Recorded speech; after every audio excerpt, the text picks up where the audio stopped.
విషయాన్ని చెప్పమంటారా, ఈ రోజు నా పుట్టినరోజు సందర్భంగా ఎక్కడికి అడుగు పెట్టలేదండి, బయటికి ఎక్కడికి వెళ్ళలేదు.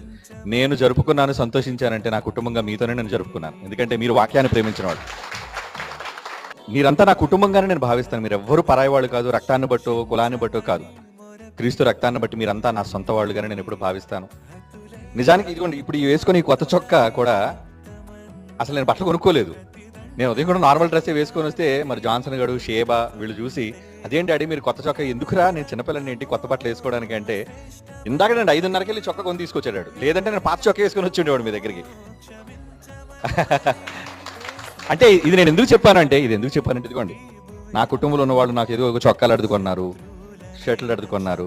ఒక కుటుంబంలోని మన రక్త సంబంధికి ఎలాగైతే మనం చేస్తామో అలా మీరు నన్ను దేవుని పనిలో మీ వాడిగా అనుకుని మీరు చేయటమేనారా, అది నాకు కోట్ల రూపాయల కన్నా విలువైన సొత్తు, ఆస్తి అని నేను అనుకుంటాను. కనుక ఓకే, థ్యాంక్ యూ, నాకు నచ్చిన చొక్కా కొన్నారు.